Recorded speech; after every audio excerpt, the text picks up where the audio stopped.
identify the different types of employment authorizations that you are eligible for while on F1 status. Understand the eligibility requirements for off-campus employment authorization, and become familiar with the specifics of each type, so what type you might be looking for. And you're always welcome to come visit us at ISS if you have any more questions.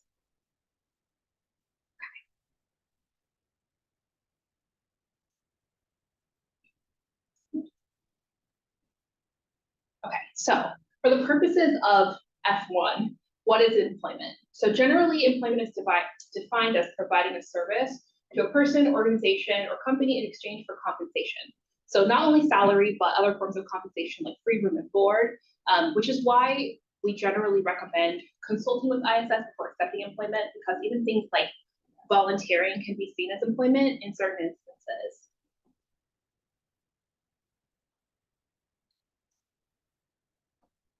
So employment during studies. So these are the most common types of requests that we process. Any off-campus work, paid or unpaid, volunteer in some cases, requires authorization. So for current students, this includes the following: curricular practical training, CPT for short, or pre-completion OPT, which is less common but also an option. So we'll start off talking about CPT. So the eligibility requirements. So you're eligible for CPT if you have completed 3/4 of full-time enrollment in the US and you are in F1 status. So that can be whatever quarter you start your program. Following the 3rd quarter, you would be eligible for CPT, but not before then. With CPT specifically, you also have to have a job offer before you apply. So that is one type of authorization that requires you to have a job offer in advance, and it needs to be directly related to your field of study. So since at ISS, we're experts in F1 visa status, but not necessarily experts in your field. So this is the stage when we recommend consulting with your academic advisor, your academic department, to determine how related the position you're seeking is to your field of study. That would be me. Yes, yeah, the experts. So we don't necessarily know. So we defer to your academic department. So you also need to be fulfilling an academic component of your program through the work. So one option would be receiving course credit. Different departments have this looks differently in different departments. So some departments have specific internship credits, some departments have a CPT credit, some departments assign it to another type of credit. So again, you want to check with your academic department. In other cases, it's required to complete your degree, in which case it might not necessarily require you to register for credit. So, and that would be also confirmed by your academic advisor, the person who approves your request. So CPT is an opportunity for students on F1 to learn practical skills related to their major. The types of employment that require CPT, working on campus beyond the 20-hour limit. So some students who have on-campus work and maybe want to pick up another position as like a grader or a TA, if it's beyond the 20-hour on-campus limit, you could be eligible to request CPT for those additional hours. All paid and unpaid work done off campus. So if it's off campus, you can pretty much assume that it requires some type of work authorization. And if you're studying, it's probably CPT. So internships, practicums, co-ops, even like single day events, sometimes that students request CPT for. Again, feel free to ask us if you have like something very specific that you're not sure about. We're happy to help. So this is kind of our quick overview of how the process looks. So first you'll want to determine your eligibility, so at least that 1 year. Discuss with your academic department, find a job, or those two could be, switch around depending on what your program looks like. Then you'll register for a CPT course, and then lastly apply through my ISS, which is the platform that international students use to submit requests. And once it comes to us, then the processing times can vary, but typically around 2 weeks. So if you're planning to start working, we always recommend submitting a request as soon as possible. So that way you have authorization in time to begin working. 2 to 3 weeks in spring, because that's our busy quarter. So the F1 policies around CPT, you must stay enrolled in the CPT course. So CPT authorization can vary in length, whether it be a few weeks or for the entire quarter, but because it is curricular, you are required to remain enrolled in the course for the duration of the quarter. So you cannot engage in only CPT during your final quarter. That is just one of the federal regulations. And then CPT can only be authorized until the last day of your final quarter. So if your program is finishing, but you maybe have an internship that extends beyond that, we wouldn't be able to authorize CPT past your program end date. More policies. CPT is employer and date specific. So any changes to the authorization, such as like your employer, the position, or an extension would require a new CPT request. So you would need to submit that through your My ISSS. If you're working part-time CPT, 28 hours or less per week, there's no effect on your OPT eligibility. However, and this is very important, if you plan on doing OPT, 12 months or more of full-time CPT, that is working 20 hours or more per week, would make you ineligible for OPT after you graduate. So if you're planning on doing full-time CPT, we always encourage you to be very mindful of the amount of full-time CPT that they're accruing. And again, the note about the processing time, so 2 to 3 weeks. So just submit your requests as soon as possible, and we do our best to process them. I know a lot of departments have like days where they get together and request, and we love that because we can do it quickly. Okay, CPT update. So you'll use this request if you want to make a change to your specific CPT authorization. So if you have a change in your CPT credit, if your CPT is going to be shortened, maybe you're only going to work for 1 month instead of 2, you have to submit a request update. So we will process that in the same way. This also needs to be approved by your academic advisor, who will confirm that your CPT is changing or that your credit is changing.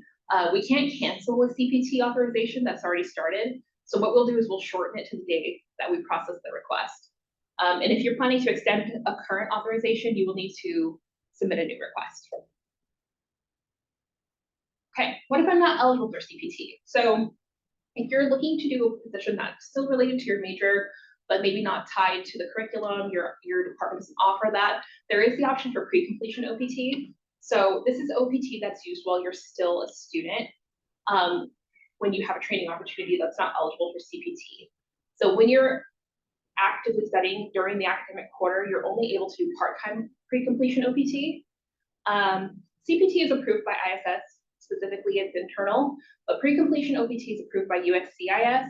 So this is more of a lengthy process. So if you are interested in doing that, we always recommend consulting with an advisor, an ISS advisor, to talk about the specifics of the application process. And you can review the eligibility requirements for pre-completion OPT on our website.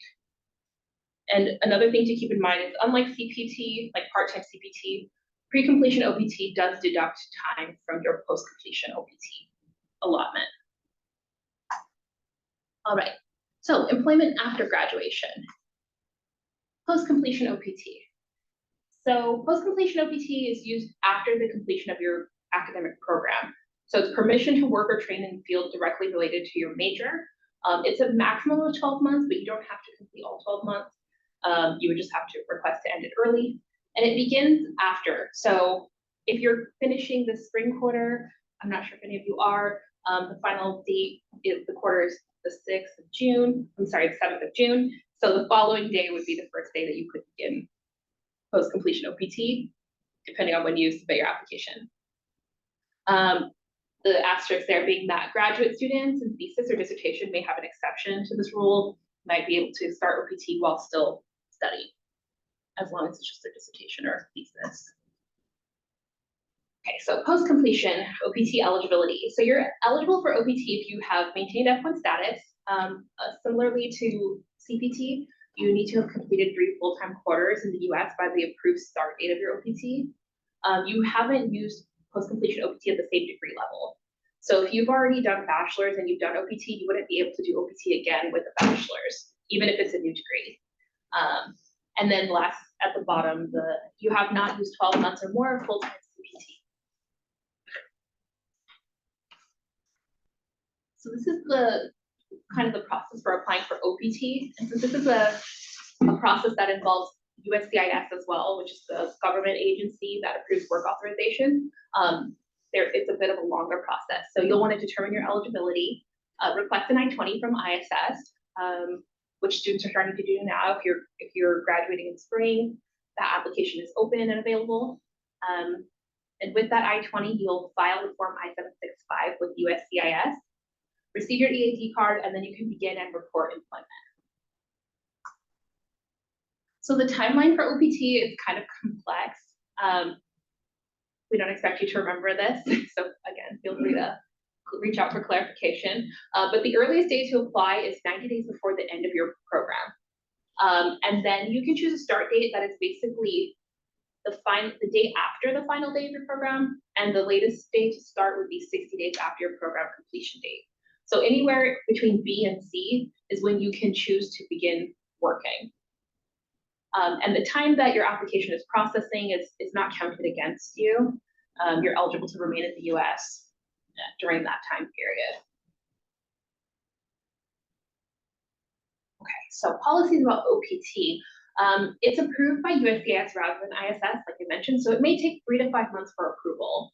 It can be faster, but during busy times of year with like large amounts of graduating students, it can take a while to process. So that's another instance in which we recommend like applying early, especially if you plan to start working relatively soon after graduation. The work must also relate directly to your field of study, always, and you must work at least 20 hours per week on OPT.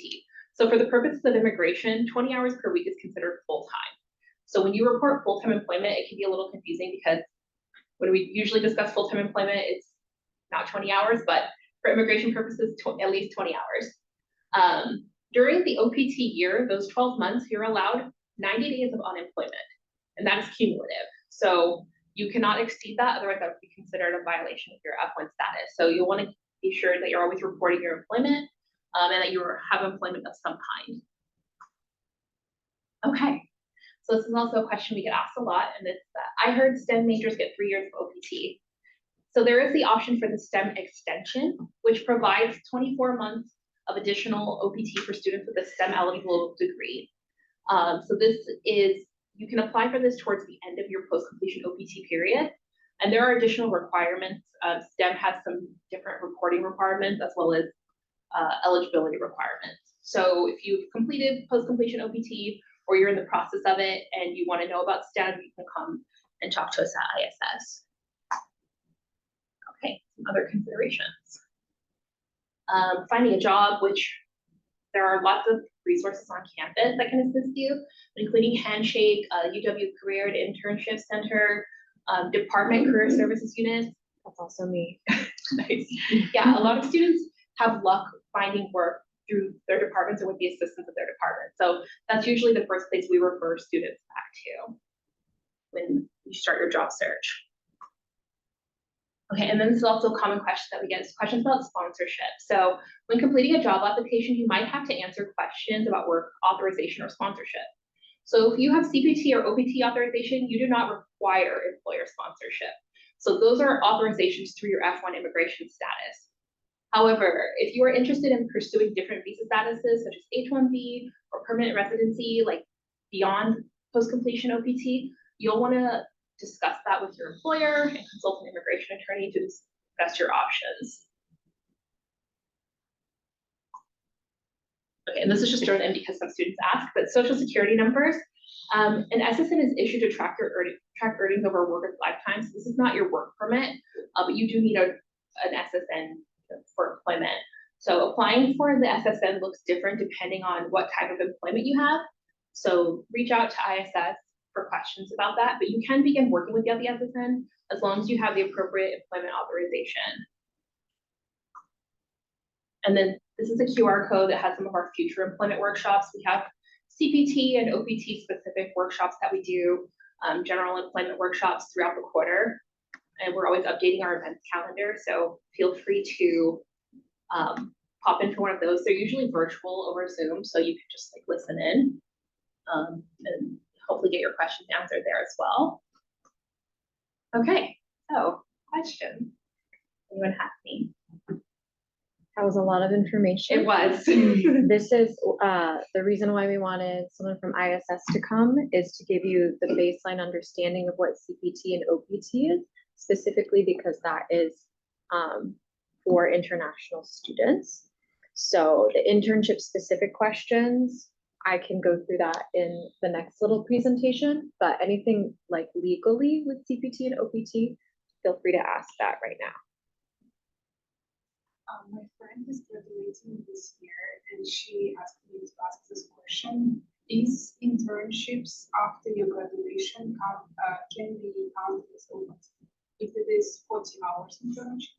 Yeah, as long as it meets the work requirements of OPT, you have a lot of options when it comes to work on OPT. So it can be, just needs to be full-time employment directly related to your field of study. You need to be working a minimum of 20 hours per week. So it can be full-time employment, volunteer.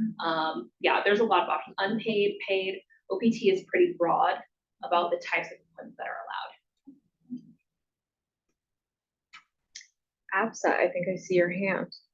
Yeah, I wanted to ask Brittany some questions that I think may be important to know, just because I've been through it and those were things I was curious about.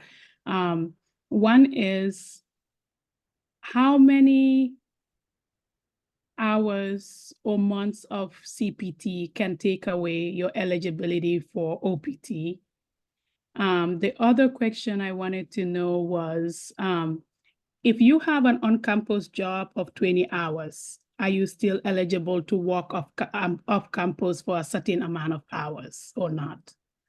Yeah, so I'll answer your questions in order. So the first question being about CPT. So 12 months or more of full-time CPT would make you ineligible for OPT. So if you're doing full-time CPT, you just want to make sure that you do not exceed that 12 months. Generally, we advise students to keep an eye on it and not get too close to the edge just in case. And then your second question, yes. So if you have an on-campus job, you are still eligible for for CPT. We consider them as different allotments. Since CPT is curricular, we consider that as a separate amount of work that you're allowed to do. So like I mentioned before, if you have on-campus work, but you want to request additional authorization for another on-campus job or possibly an off-campus job that's related to your field of study, you can do that with CPT. My final question is, because this was something I needed to know. I looked through the list of what fields qualify for STEM OPT, and I had to reach out to ISS to get a confirmation whether the MPA will qualify for STEM OPT or not. Do you have an answer for that?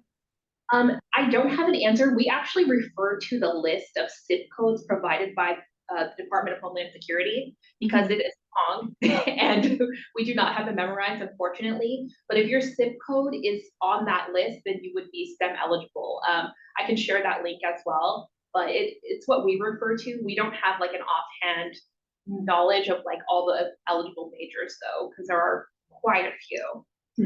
I have looked. Have you?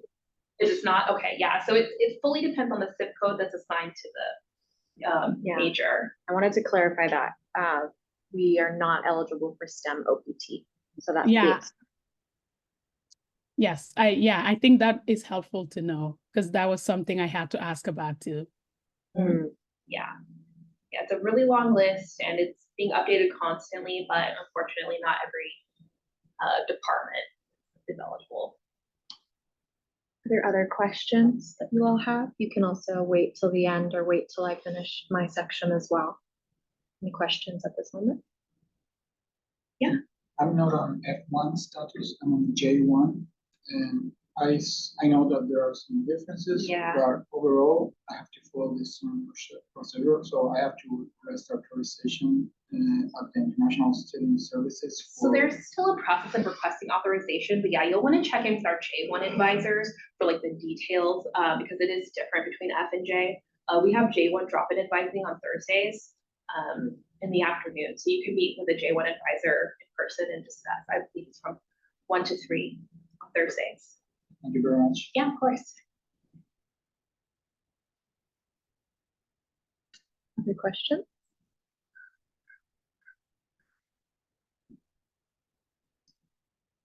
Okay, well, thank you. Yeah, of course. If you have to head out, you're welcome to, or you're welcome to sit through and listen to what I'm sharing and then answer any Yeah, questions. sure. I can be just in case anyone thinks there's something else to ask. Yeah. Could I share my screen if you're able to? I guess I can override it actually.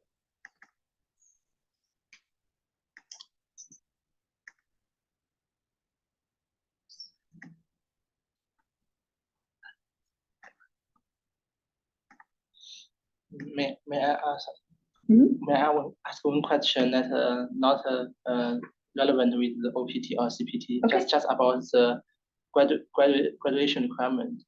I wonder that the CPT and OPT is for our work in the United States, and if we are not in the United States, then we needed to apply for them, right? No, you do not. If you are working, say back in your home country over the summer or something, you do not have to do CPT or OPT. That's correct, right? Yeah. Thank you. And another question is that I wonder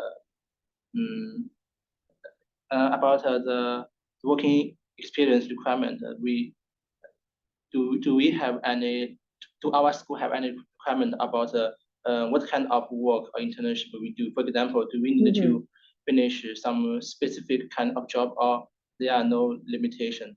And also, do we have any limitation on the region or any other kinds of? Yes. Yeah. So I will get into that in this next section.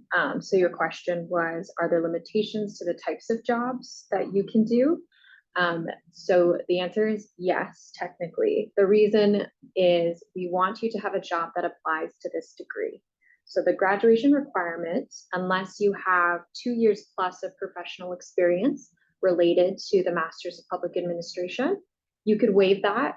You can email me or talk to me afterwards and we can talk about that. Otherwise, if you do not have 2 years plus of professional experience, you are required to do 400 hours of an internship. And that internship has to have a couple of factors. So I'll get into that in a second and I'll explain that to you.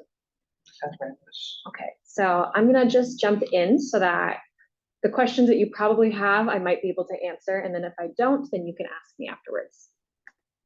So one thing I wanted to do that I meant to do at the very beginning was do a land acknowledgement. The University of Washington acknowledges the Coast Salish peoples of this land, the land which touches the shared waters of all tribes and bands within the Suquamish, Tulalip, and Muckleshoot nations. So we were able to hear from ISS about CPT and OPT. What I am going to talk about is your requirement as an Evans student. And so I think from my understanding, a good amount of your first year students and your international students, I'll explain the waiver that you can apply for and give you some tips. And then Absa, who is currently on Zoom, can share a little bit of her story or answer some questions as well, because she's an alumni. So she's gone through all the processes that have been stressful or difficult or challenging. So why do we have an internship requirement? This is because we want to have an opportunity for you to connect what you're learning in your classes. So those, all of the different things you're learning about government, or you're learning about theories, that you're able to practice that in a job, in your internship. It will also provide very useful experience that'll support you when you're searching for jobs. So if you do not have professional experience yet, this will really help when you apply for jobs after graduation. This also allows you to network and create connections while in state, or if you are working in a company in your home country, you're able to make more connections so that post graduation, after you finish this program, getting a job will be easier because you'll be able to make those connections to different companies and organizations. Here's a quick example of some companies that international students have worked for. This is a combination of private and public. So if you've heard a lot of the term public servant, there's a tendency for a lot of our Evans students to end up working in local and state government. So Seattle Public Utilities is one of those organizations, but there are folks that also end up in the private sector, and that is like Amazon, Deloitte, or Goldman Sachs. So maybe tech companies, or if you all are hoping to go into business or HR, things like that, that makes a lot of sense. And I also put University of Washington because we actually are, probably is an easier path for a good amount of international students is to end up working for University of Washington. But in terms of internships, I know there's a lot of concern of whether or not citizenship, you're allowed to work for a government agency in the US. A lot of folks, because of CPT, you are able to. So you're able to apply for internships like at King County or Seattle Public Utilities, and that's in the US in the state. So the internship requirement, I'm going to explain the criteria, where you do this currently, like what software and what website, and then some other pieces. So if you have not seen the MPA student portal yet, we've talked a lot about it while you've been here. So this is on SharePoint on Microsoft, and then there's a little tab on the left-hand side called Career Development. You'll click on that. Oops. You'll click on that, and then the second red circle below says 400-hour experience. If you want to read all about it, you can on this page. And then there's a button in that middle that says, click here to access the experience report. That'll take you immediately to our website called Evans Jobs, which is our job board, but it's also where you will track your hours. So this is the question you asked. What types of jobs can you apply for, and what do you need from it?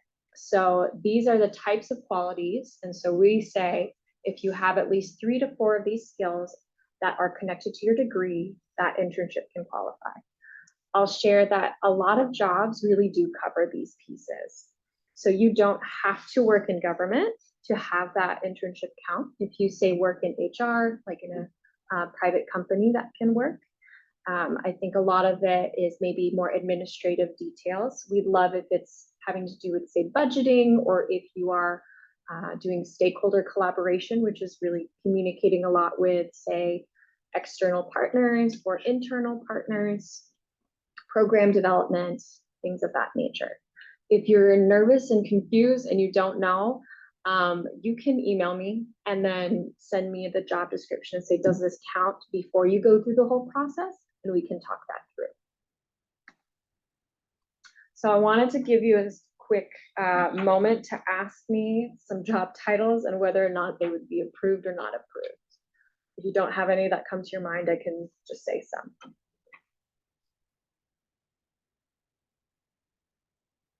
Anyone want to throw out a job title name or something that comes to their mind?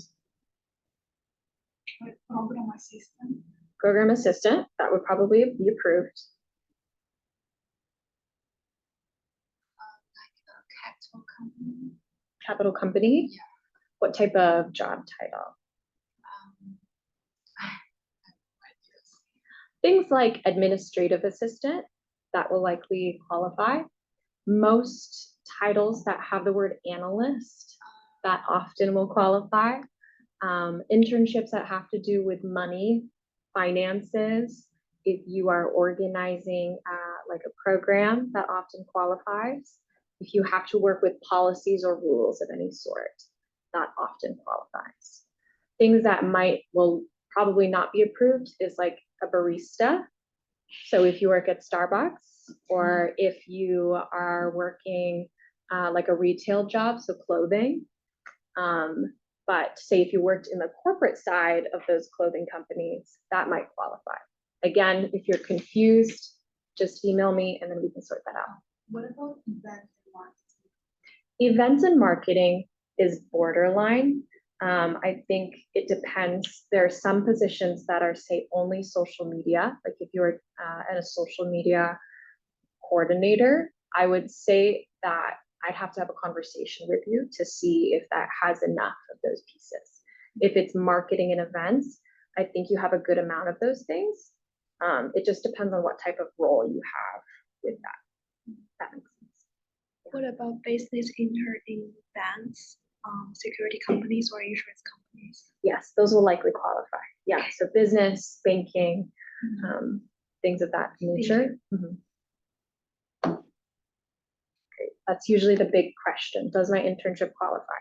So this is the website Evans Jobs that I was talking about. What you will do is you will create an experience report. And this is once you get your offer, you will submit it. And then I will look through it and see if I have any questions and approve it. So this, you will share your job description and your job offer so I can read what type of position it is. Oh, I have a question. Yes, Can on-campus jobs be qualified? yes. Depends on the on-campus job again. So if you say we're working at this coffee shop right here, that might not qualify. But there are a couple of offices, like the Office of Planning and Budgeting, University of Washington. There's quite a few Evans students who have worked in there and done their internship through that. And so now I work at global health departments. Hmm. It might, depending on what your job responsibilities are. Yeah. And this is what it'll look like when you submit it. You'll have to track your hours. So 400 is the requirement. If you are, say, like 20 hours away and your graduation is coming up and there's no way to get it, just talk to us. If you are a few hours short, it is not the end of the world. Our goal is to make sure that you graduate, but also get the necessary knowledge. And then you will complete your own evaluation, and then your employer will be sent a link to an evaluation. Your evaluation will not be shared with your employer. So if you have a bad experience, that private information will not be shared with them unless you want to. So here are some common options. On-campus employment. So say something that we have approved is that any employment you do within Evans, if you're a research assistant, a TA, those things can apply. If you work with, say, we have an office called Epic, they do a lot of projects, that would qualify. Off-campus employment with CPT and employer approval. So if you want to work off campus, you'll just need to make sure that you go through the CPT process if that is required. Again, you do need to have the offer letter to apply for CPT. So that is important. If you are nervous about making sure you get your requirement done, something we suggest is considering working in your home country. Or you could do a remote job that stays in your home country while you are here in the US. This is to kind of reduce that stress if you just know that you are missing this graduation requirement and you're having a really hard time getting a job in the US, because we know that is a challenge. So I would say consider it. And if you would still also, so say you work during the summer back home, if you would still like to work and try to apply to see if you can get an internship in the US, you can also do that. There is no limit to how many internships you decide to have. You are just required to fulfill the requirement. So volunteer or unpaid positions also count. I know that's not ideal because people need money to live, but it's an option. So I wanted to go back to a little bit of what we discussed about CPT. So CPT must be approved by me, essentially, before you start your position. Knowing that ISS is taking care of a lot of students across UW, sending them things earlier ahead of time is always helpful. But if you are nervous about the start date of certain things, just talk to me and we can see what we can do if we can make that go a little bit faster. I want to repeat that there isn't a STEM OPT qualification with the Evans School. And I know there was reference about a CPT course. We do not have a class associated with you taking CPT. So you can just apply and not have to take a class with it. We suggest that you are upfront with your employer about your status. And sometimes your employer might not understand what CPT is. We know that that's a challenge, and we know that sometimes that's not very fair, but that is a possibility. So if they say, are you qualified to work in the US? You can say, because I am a student and this has to do with my degree, yes, I can. I just need an offer letter to get it approved by my school and some other processes, and then I can work. So that's usually the fear, and some employers are only familiar with a green card. And so they might just keep asking, do you have a green card? Can you work in the US? And then if you need to, say, a document or a link for me to send that to your employer, you can feel free to email me too as well. This is something I want to emphasize, is that if you decide to work full-time, this is strongly not advised to do while you are a student. The reason why is because oftentimes if you're working full-time, that might be the whole day. And that is often when you go to classes. And because you are an international student, you have to stay full-time student status and you have to attend all of your classes.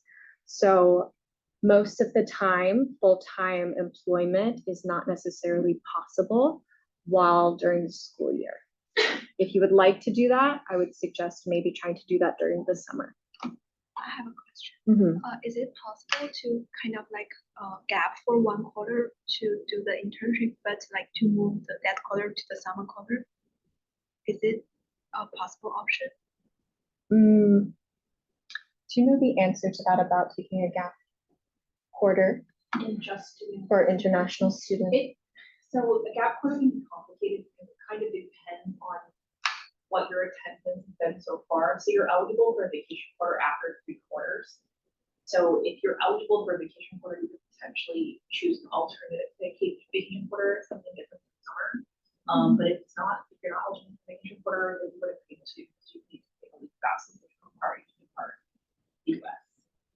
But yeah, that's something you'll want to check with us just to like confirm the specifics of your situation at that time. Thank you.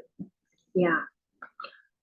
Oftentimes students tend to do their internship during the summer period, but you are also able to do it while you're in classes during your second year. So oftentimes it will be a part-time position and you'll be a full-time student. And then if you're concerned or confused, please connect with me or connect with ISS, and then we can answer your questions.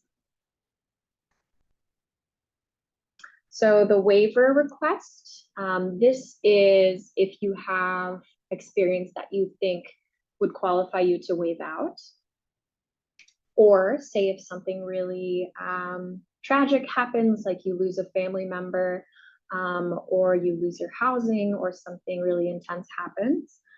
This is a way for you to also tell us that something is going on, and we can see if we can help you out and give you resources. If we can't waive you out of the internship, we can definitely figure out ways to support you in other ways. Or my goal is to make sure that we can have you graduate and that you don't have extra financial burden because of adding on another quarter. So something that I try to do is help get you to a position or find a solution for you in case that happens. So that is why I wanted to connect with you before you end your first year so that you can create a plan for your second year. But again, if anything happens in this way, connect with me and then we can make a plan for you specifically. So some prep tips. My suggestion is to begin your search now for positions and consider if you would like a position in your home country. I know that a good amount of international students want US experience. So I also understand that. Or search for positions during the summer for the autumn quarter. Again, if you receive an interview, be upfront with your status and be prepared to explain CPT if necessary, which is why it's really important to understand what it is to be able to explain it to them. And then utilize our office for career advising or resume support. I am one of those people where you can book an appointment with, and then we can look through your resume and just make sure that your materials are in the best possible form to help you get a job. Again, reach out to us. Don't be afraid to. That's what we are here for. Some search tools again. This is what was already shared before. Evans Jobs is our current site. That might change in the future. Handshake is something that all of UW uses, and LinkedIn is an area. USA Jobs primarily is for federal positions, which technically you all don't qualify for. So the main places could be Handshake or LinkedIn and Evans Jobs, but we also send out Wednesday weekly emails. If you don't read those, I know they're long sometimes, but we do post jobs. And then I most recently shared a career corner email. I send that out on the first Monday of every month. And that has a lot of jobs and positions as well. So I would say just start looking, get yourself familiar with job titles that you're interested in, what makes sense for your career journey. So if you are hoping to work in finance one day, think about what positions would help you grow your skills and give you experience. And then here are some LinkedIn pages that you're welcome to join as well. This can connect you if you are looking to connect with an alumni. And then this is my QR code for bookings to book an appointment with myself or with Kate. You're welcome to also do that through the MPA student portal as well. But that is most of my information. I don't know if I have any more slides. Oh, it's not relevant. Stop sharing. Okay, so I want to open it up. Sorry for the weird camera thing again.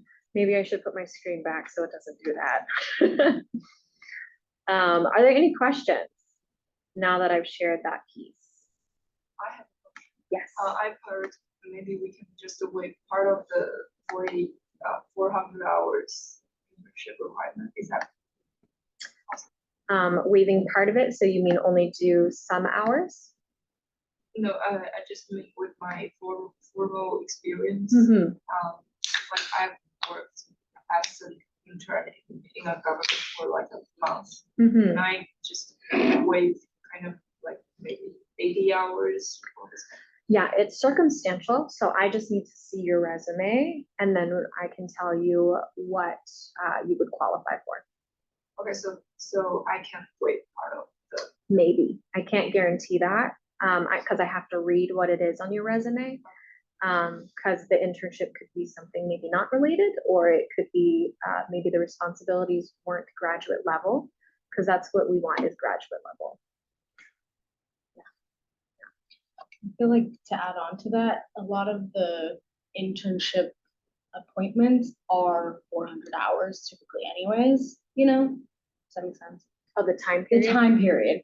I feel like the time period, if you were to get an internship, is around 400 hours, so you might end up doing more if it were to be waived. Did that help? Yeah. Does that make sense? Okay. Yeah. Other questions? I wanted to ask you about the fellowships for unpaid internships. That applies for international students as well, or is? Yes. So the question is, if you weren't familiar, there is an Evans School fellowship funding opportunity that is not yet open. The application for that, I believe, will open March 15th. So there is a fund that the Evans School has, and that is to support internships that might be unpaid that you are doing, or internships that don't pay very well. And I believe it is open for international students. Yeah. And another one, in the case that we already have offer letter, the process would start with showing or sending that offer letter to you, Rachel, to get approval, and then go to ISS. Yes.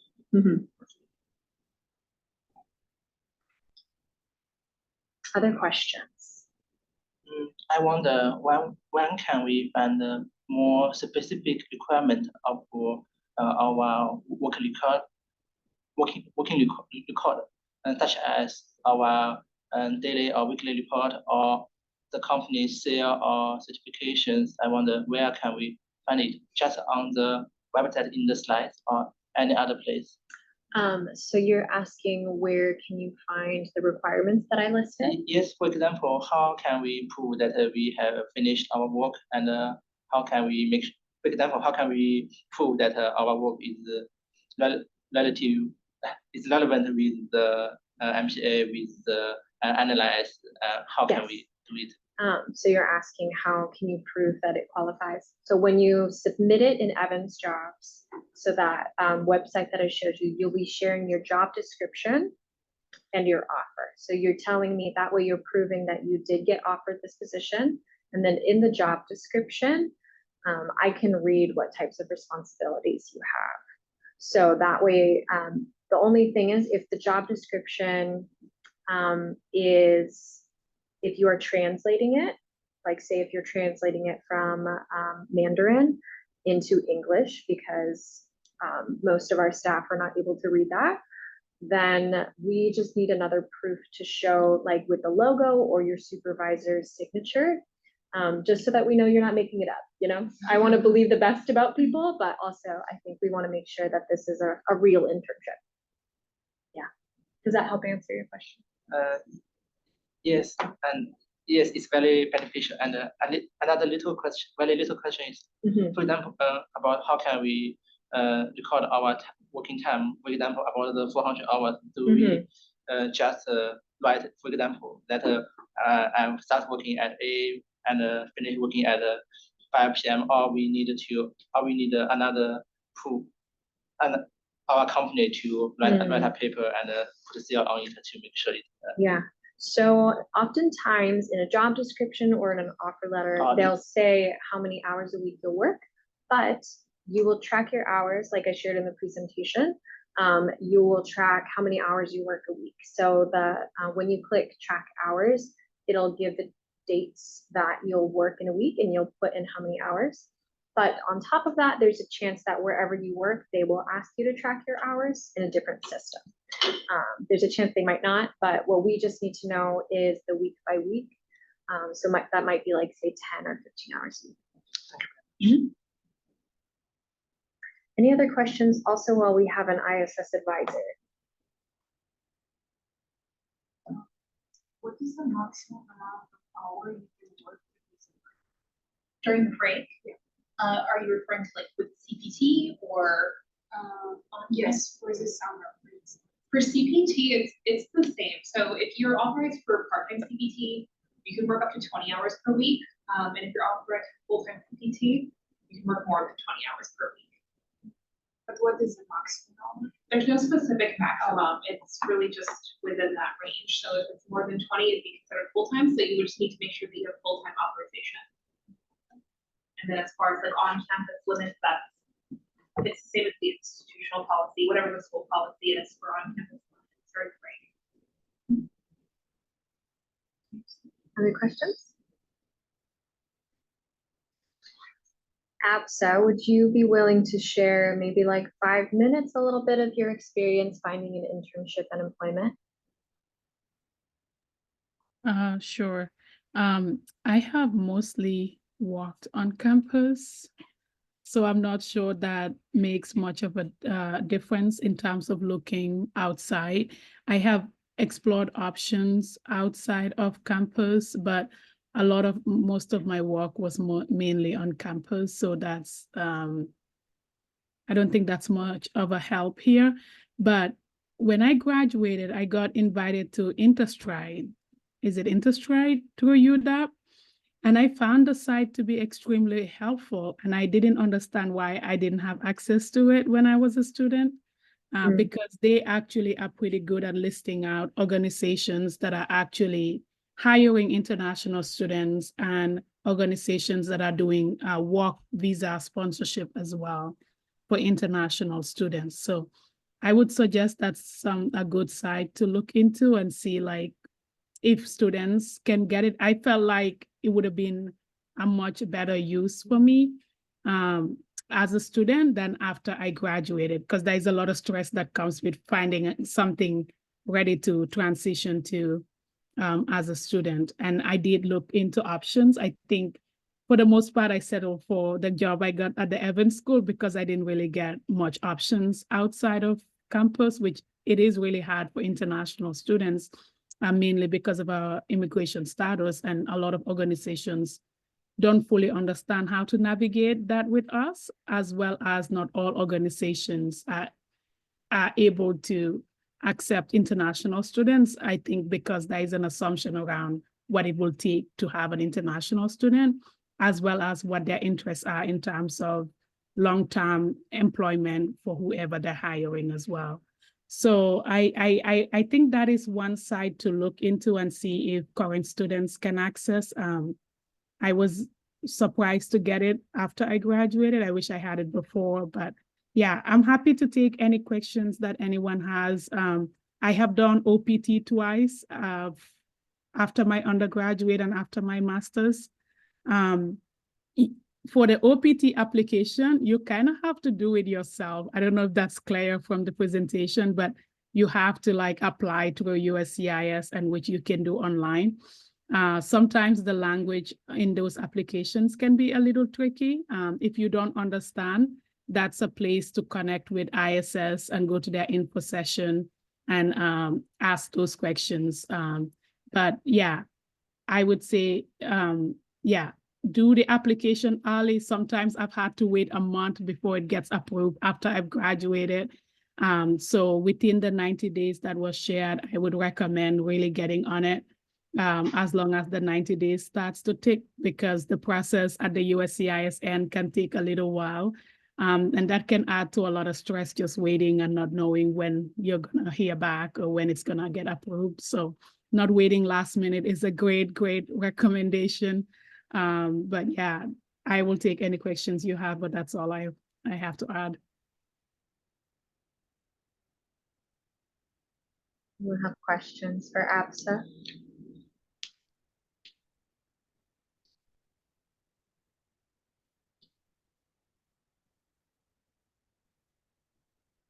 Do you want to share maybe what were some of the most helpful resources for you? I would start with ISS and student services. I think they are your best help. I have connected with folks there before regarding my requirements. If I needed clarification for that, I think these are your first point of contact. So resume help, as well as just my cover letter, because it can be very challenging to know how to articulate. I think oftentimes things that the ways that we sell ourselves is very different culturally. And there are ways that we're expected to present our work and our expertise in this country that can be very different from our own backgrounds and our own culture or countries, the way that we do it. So starting with ISS to get help on that, I think is really, I recommend that, because they can help you with like what are the standards or like key expectations in a cover letter or in a resume that could help you stand out in an application. If you have any doubt about immigration, I would say go to ISS. That's your best resource on campus. Personally, I have to say I've had challenges getting a hold of ISS as a student. I reach out, try to schedule an appointment. It's probably like a month out, which can sometimes be challenging. I don't know if that's changed. I graduated last June. But if you have trouble getting a hold of ISS, I would say go to student services and let them help you get a hold of ISS. Those are the best resources I would recommend in terms of just your first point of contact in getting help with like whether it's looking for jobs or looking. I know Evans School does informational interviews. Is that something that happens still? Connected with alumni or with employers? I'm not sure either one, but like that could be a way to get help too. So some of those opportunities, if they come along, I would say grab on those and connect with one another, be each other's resource as well. If you see an opportunity that another person could benefit from, share it with them. But that's mainly, I don't think there's like a one place you can go that can help you fix all of that. It's unfortunate that there are different layers to how we navigate this society and the regulations that guide how we live here or work here or go to school here. So yeah, that's all I have to say. Thank you, Absa. Does anyone have any final questions? Otherwise, we can begin to wrap up this session. Okay, well, thank you so much for being online, Absa. And I believe she's also willing to be a contact in case you have questions. I also have another alumni that is currently working in local government, and she was also formerly an Evans international student. So if that's something you're interested in as well, I have a contact for that.